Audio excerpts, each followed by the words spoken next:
Hello, my name is Gavin Strange. By day, I'm a director and a designer for Aardman, a creative studio based right here in Bristol. And by night, I go under the alias of Jamfactory as a passion project pursuer, trying my hand at absolutely everything and anything I'm interested and excited by. A big part of my representation of what I do out in the world is a showreel. It's a great way to show the world the things that you've done, but it's also a great way to show the world the sorts of things that you want to do. It gives a tone, it gives a clue as to what your creative voice is. I thought today that we could dig into one of my latest reels that I just finished a couple of weeks ago and really dissect it and explain the thought process behind what makes a reel. The point of this exercise is that a reel should totally reflect you. It's not just about sharing clips or stills or the bits of work, because anyone can go and see the full piece of work in whatever format that is, whether that's a short film or an illustration or a typeface. They can go and see the individual thing itself. What a showreel does is it's an excuse for you to really make something that holistically, tonally, stylistically represents you. And that's a really exciting opportunity to have. I think a showreel is relevant for anyone in the creative field. It isn't just a filmmaker or an editor. It's for anyone creating anything, because you can succinctly, cram that into a 60-second or a 90-second lovely little edit to really say and show to the world, hey, this is me.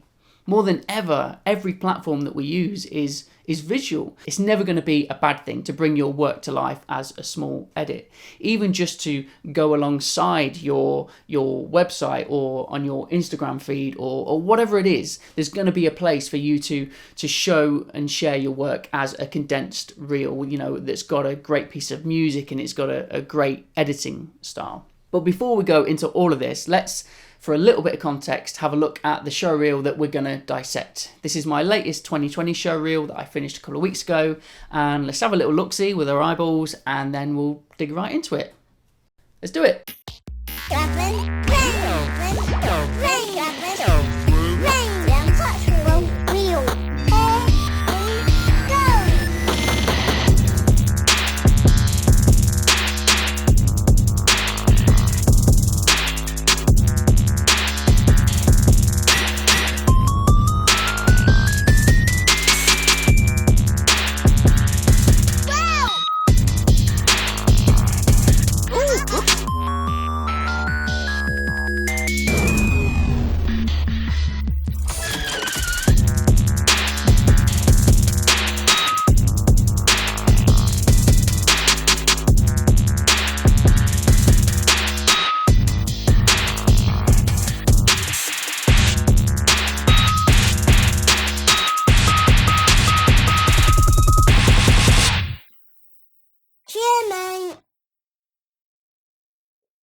There we go. Hope you liked it. I'm really proud of that reel, and I'm proud of it because I feel like it really represents me in the edit style, in the animation, in the music.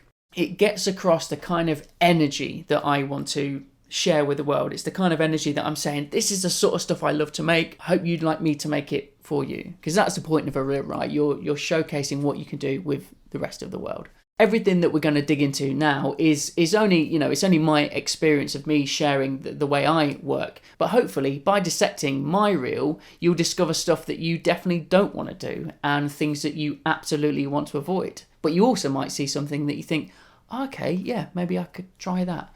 Like all of these things, we can only ever share our own process, and then you can take that apart and start using those building blocks to really create the sort of thing that represents you, whether that's a piece of work or, in this example, a showreel. Right, enough waffle. Let's jump over to the computer and start digging in.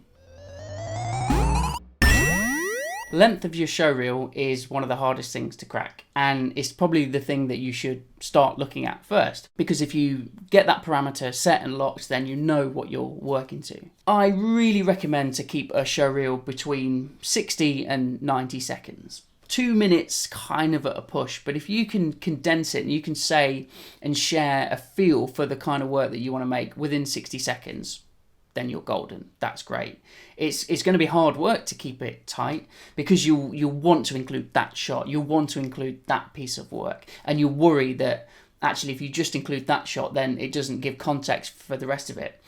But don't worry about that. A reel really isn't about that. It is giving a flavour and a tone and a mood to the people watching of the kind of stuff that you have made and the stuff that you want to make. If you feel that people are going to be missing a big chunk of work, don't worry about that, because they can go and see the individual piece of work, whether it is a painting or a film or whatever. They can see that piece of work alone in context when they find that thing on your website or on your social media or however you display your work to the world. There will be a home for that. A showreel is an introduction to you. It's a calling card. It's a simple and singular way to go, this is me. This is what I make. So don't worry too much and use the 60, 90 seconds to your advantage to make something punchy and reflective of you. So we know a duration. So that's the first parameter done. But the second one is music. And that can always make people come unstuck when they're trying to decide what kind of music to use on their reel. First things first, definitely don't use a piece of music by an existing artist. Even though it's really tempting to just get an absolute banger, a song that you've always loved, and of course it reflects you, and of course that is what you want to say to the world. This is me. This is a soundtrack to who I am. You're only going to get in trouble. Even just sharing it online, YouTube, Instagram, places like that have just instant copyright takedown notices, and your showreel won't kind of last 5 minutes before you get a copyright strike or you get the post removed. So as tempting as it is, just don't do it. So that leaves you with, well, where am I going to get music from? A site that I've used for a long time actually is a place called premiumbeat.com. And it's a royalty-free website where you can buy music. It's normally about 50 quid, which is really, really great value. But what I really like about Premium Beat is it all comes in loops. So you get the full track that you have chosen because you like it, but also they then give you loop segments for you to build that track again however you see fit. So actually you can change a big drop, or you can change a repeating opening bit, or whatever it is you like. You can change it to best fit what your reel is looking like. And that modularity, that freedom is really, really helpful to just, that freedom lets you make more creative decisions in the edit. So that's a place I really, really like. There's many others out there, but Premium Beat is a place that I've used before. In this reel, I've made my own music. I'll dig into that properly in a little bit, because I kind of want to get stuck into my actual reel on this timeline. So it's all built in Adobe Premiere, and so I knew my duration. I was aiming for 60 seconds, and I knew that what kind of music I wanted. I wanted something big and bassy and punchy and bright, and I knew that I wanted to make it myself, but I didn't want my first thing in the reel for me to just agonize over the music. I knew that I actually wouldn't dig into the work that I wanted to show, and I wouldn't start thinking about the kind of imagery that I wanted to have in the reel if I just straight away got stuck on the music, because it can be a big sticking point. So a thing that I like to do, and I really recommend, is basically using a click track as a bass. A click track in music is just a set of click noises to BPM, to beats per minute, that you specify. The BPM will be totally up to you if you want something fast or slow, but you kind of want something in the middle, because you still want it to be relatively cohesive for people to at least see an image or see a thing and kind of register what it is. Of course, you can break those rules all the time as you see fit, but it's good to at least have a bass tempo that isn't too insane. So for me in this, I got a click track, and you can make your own click track by, if you just Google online click track maker, you can just enter a BPM and hit a button, and it will just generate you an MP3 or a WAV. So you don't need any special software. There is online services that do it. So I decided that 75 BPM was a good tempo for me. It's not too fast, not too slow. And what another great thing of using a WAV form or a click track to drop in is, you see it here at the bottom of my timeline, is it actually gives you the waveform. Obviously, just blips up when it makes a click. It's a really good visual editing tool for you as well, and it gives you a feel for how it's going to play out. So if I just unmute this, you're like, okay, great, yeah, piece of work, change, You know, it gives you an hour cut. It's just a useful tool to help you start building your reel. So we know our duration and we know our rough tempo, and this is where I start getting into the editing. So if you see on the timeline here, I generally always like to have a bit of an introduction, kind of believe you just want to, you know, say your name, who you are, what you do. So I always sort of leave a bit of a gap at the intro, some opening bars. So if I just generally scrub through, so we have this opening bit as just a bit of an animated introduction that we'll come to in a bit, and then I sort of pick a piece of work, a single piece of work that sort of builds up. So it's an opening, it's a build, and then we're going to get into the meat of the reel. And you can even see here that you can see how quickly the clips are. They're a lot bigger here, bigger, and then things start getting cut up a lot smaller and a lot quicker. So then we have an opening, and then basically we're into it. The reel is just lots of different pieces of work cut in time to the beat, and I generally try and keep projects together, sort of, you know, 2 or 3 clips per project if I can, sticking next to each other, just to give a slight bit of context. The shots might not make sense, and they won't be the ones that go together in the finished thing, but just sort of tonally, if they feel and they look like they fit together, then great, because people, only you know the true context of order things go in. But if it feels and looks good, great, do it. That's you know, there's no other reason really. So yeah, so I sort of jumped from opening on a project for IBM because it was the start of a race and that felt right. You know, good bit to use for the start of the reel. And I think that's another point as well. You know, just go through all of your work, your images, or whatever it is that you're using for a reel, and you know, you'll soon start seeing them in a different context as a reel. You go, oh great, that's a really quick shot. I'll use that point of action to make a cut on.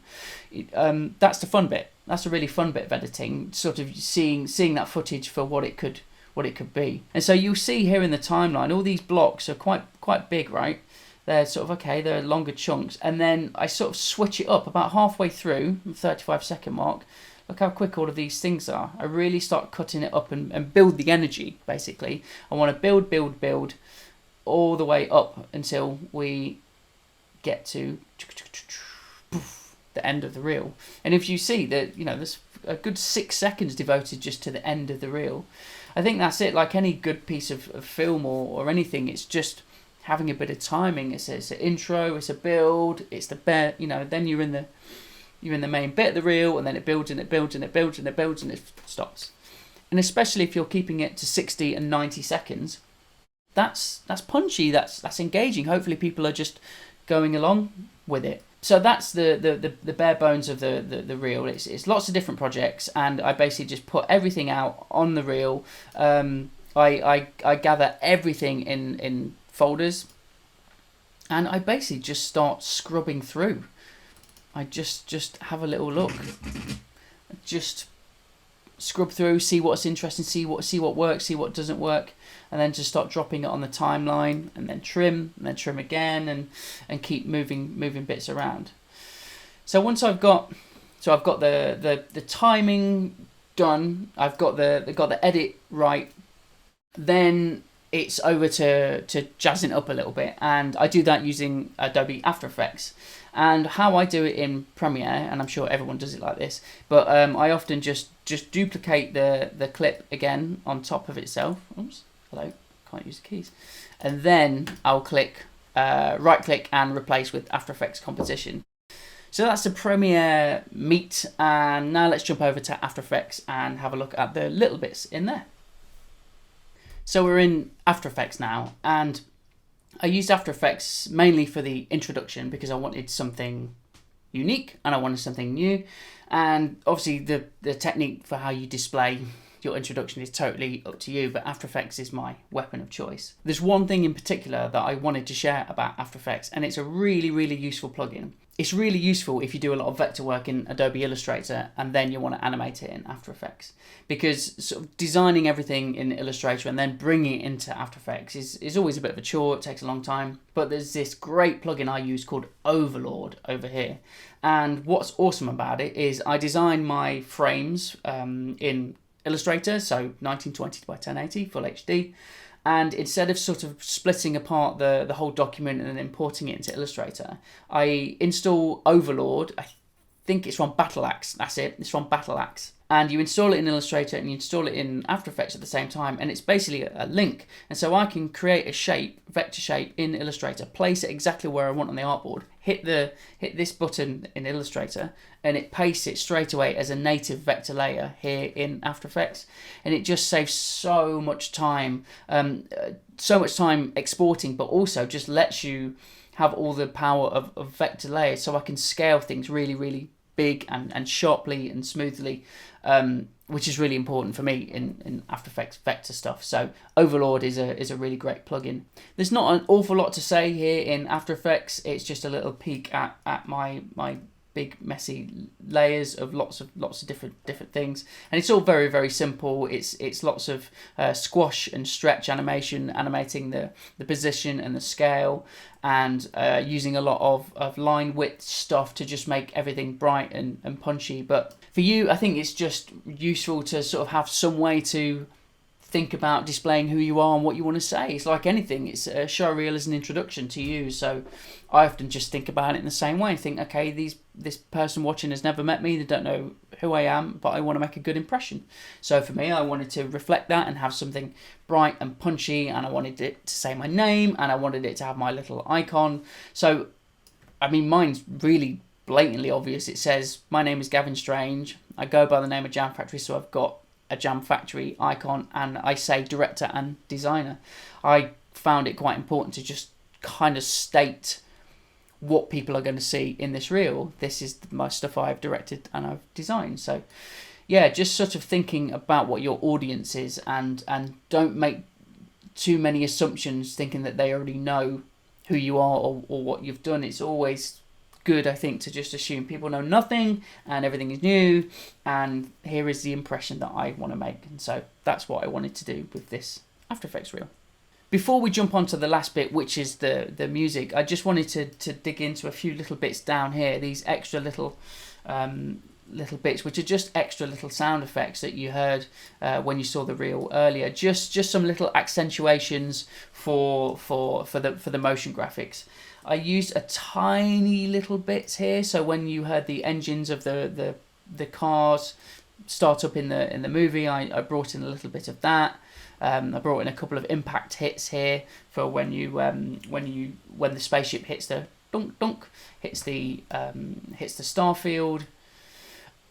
Here I use a really tiny little thing, and it's a little trick that I like to use a lot, is just drop out all of the music and just have a piece of a soundbite from the film. You know, only use it once or twice, and I think it's quite a powerful way to sort of draw you back into the films, to the stuff that you're watching. So I did that twice here, and it was the Greenpeace spot. It's when the little character says "Welk," because that's a sweet line that I liked in the film, and then when the mother here says "Oh, sorry." Just sort of did it there. The rest of the sound effects are really quite minimal, and they're just ever so slightly underneath. And you can see now in the audio waveforms here, there's not an awful lot. There was something here, but I didn't end up using it. So all in all, it's a very basic reel. You don't have to go crazy by any stretch. This is really just a sequence of images set to a nice piece of music, and with a bit of an intro and bit of an outro. And I know that's oversimplifying what a showreel can be. Like all things creative, you can really overthink it, and you can be too much in your own head, but just keep asking yourself the question of, does this reflect me? Does this present me in a way I want to be seen? And is this the kind of work that I want to get more of? I know it's really easy to throw every single thing you've ever made in a reel, but really try and fight the urge and just show what you think is relevant and most powerful, I guess. Or do what I do and have the meat and the bones as the newer, bigger projects. So for me, it was the Greenpeace project, IBM projects, and a few other things. And then in this very, very quick piece here where I cut between lots, this is where I throw in the much older stuff that maybe is, you know, a lot of these were passion projects, but I love the shot, I love the single element, so I just keep it. You know, there are ways to creep that stuff in there, especially here where we go cut. You know, these are really short little tiny little bits. You know, this was a film I made with friends 8 years ago. But I love that shot. I love the fact we set a bunny costume on fire. So, you know, just try and engineer ways into your reel to get those bits. But I think the variety of speed and pacing just gives it punch and gives it weight. So, yeah. The last part of the reel that I want to show you is the music. Normally, I would use something like Premium Beat and get a beat and then chop it up and use the loops. But for this one, this year, I really wanted to make my own music. And music production is something I do on the side. I use Ableton Live, which is what we've got in front of us here.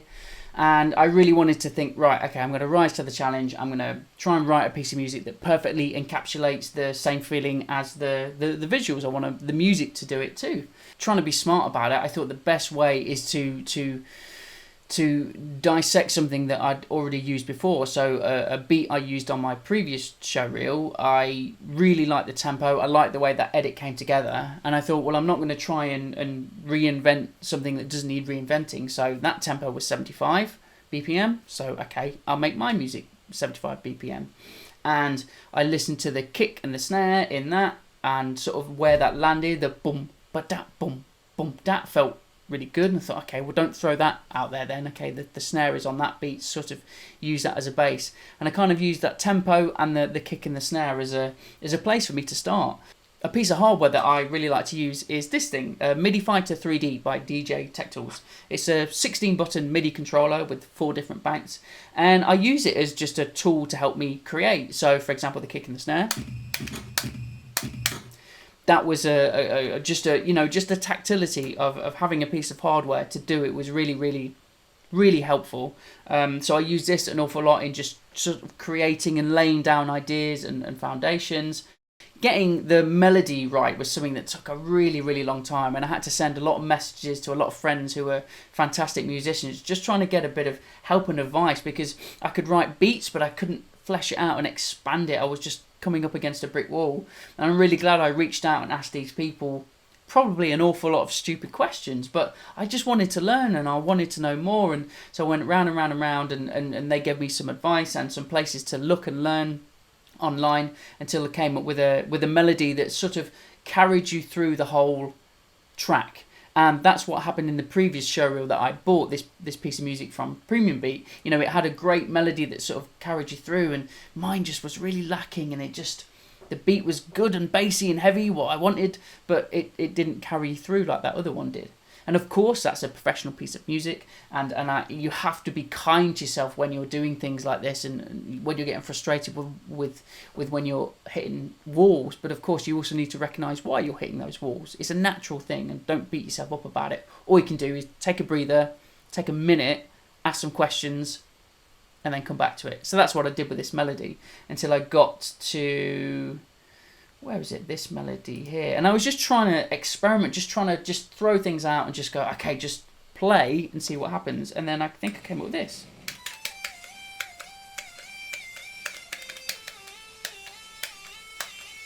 It's like, okay, cool. Okay, that could work. And I remember filming this and sending it to my very good friend saying, would this work? Is this good?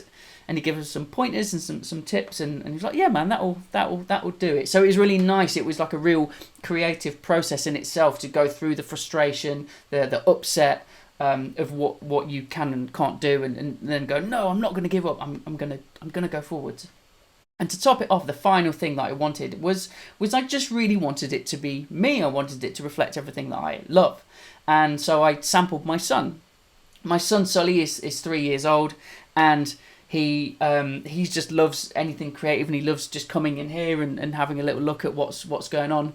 And yeah, I sampled him. So one day I voice recorded him using the voice memos app on the phone, and just asked him to say a few different things. So Gavin Strange and I'm, real, 2020. it was a really nice way to just have him be a part of it. So I sort of added a pitch envelope on this, so how long you press the button down for sort of warps it and changes the pitch. So there we go. If I press it just really quickly, it's just him, but if I hold it down a bit, it's just a fun way. It kind of sounds like scratching, and doing stuff like that, and sort of getting lost in a technical world of music making and creation with something that you love, my son, and kind of making it all reflect me was a really, really fun thing to do. So I'm really glad I did that and persevered. So there we go, that's the story of my showreel. Hopefully it was useful to dissect what I've done, and it can give anyone any steers on that's something I definitely don't want to do, but maybe you've seen something in here that you do want to do. Making a reel can be really difficult and can be really frustrating, and you'll just have lots and lots of questions. When you've got it and you love it and you're proud of it, that's an awesome feeling. Good luck with your reels, and see you in the next one. Bye!